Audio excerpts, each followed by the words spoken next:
on to the action with a perennial favourite, the assault course. OK, so this is how things stand before the last assault course heat. Incy Wincy looking vulnerable. 1 minute 12.93 the time to beat for Big Bro and Typhoon Rover then. Let's join Barry to see if they can make it. One newcomer, one very familiar name. Big Bro, entered by the Watts team from Brighton in Sussex. There's the robot, there's the team. And the newcomer from the Edinburgh Air Cadets with their robot, Typhoon Rover. Hi, I'm Jonna Salveson. This is our team captain, Flying Officer Peter Bennett, and this is Gary Cairns, our driver. This is our robot, Rover. This is our first time at Technogames and we're very excited to be here. It's against the clock, not necessarily against each other for all the crossing of fingers. First 8 will go on to the next stage. Teams stand by to compete. Power up. Air Cadets nearer the camera and get a really positive start. Typhoon Rover in the lead at the moment and manoeuvring well. There's a penalty against Big Bro. They meet in the middle. The Big Bro first to score and first to the ramp and then off the side of the ramp. Big Bro is out of it and the newcomers are going to go through if they can get through the tyres. And they do, but Big Bro's made an amazing recovery, quick into reverse, quick up the ramp, on through the tyres, and I think both may well qualify for the top 8. Typhoon Rover, what can I say? You were against like one of the hot favourites who's been here before. We won a bronze last year, and people were kind of thinking Big Bro's going to get it. And then what happened? Oh, we just beat them. Easy. How did you find the course? I thought it was okay. We had a little trouble on the way, cameramen getting in the way, but it was okay. Typical cameramen, they're all the same, I tell you. But what did you find was the hardest bit of the assault course? I'm not sure. The hardest bit of the assault course was probably the football. The football. Because we both came together at the same time to try and get in. For now, thanks for chatting. We'll see you later. Thank you. Thank you. It's that ramp. It does, it gets in the way, doesn't it? But Typhoon was brilliant, wasn't it? Well, I was going to say, what do you think of this? A new robot? Oh, great, yeah. What's its strengths? Well, it wasn't so much, it's the controllability and the way they're driving it. And I know an inside story about this, which maybe I shouldn't say. Yes, of course you should. Come on, quick. There were 80 of them there to choose from, the drivers. So 80 different kids competed. And to take up Martin's point, as usual, is they practiced an awful lot. Right.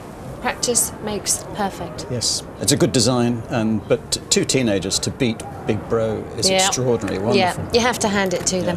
Now we can go live to the second quarter-final to see if anyone can stamp on the mouse. Barry, who are the contenders? Well, we're back with the Flying Cadets and their successful Typhoon Rover. It was too quick for Big Bro in the first round. Cadet Gary Cairns and Corporal Jonna Salveson running things, and they're up against Brutal Beetle, the team entered by the Asplin family from Cannock in Staffordshire.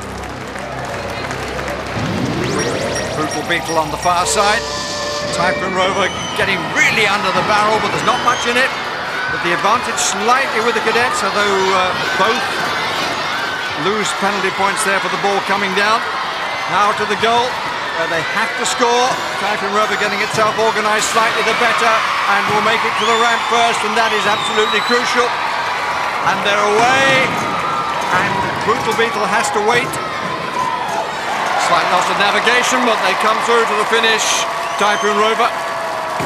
And here now comes the Beetle off the ramp into the tyres, and the tyres stop it finishing.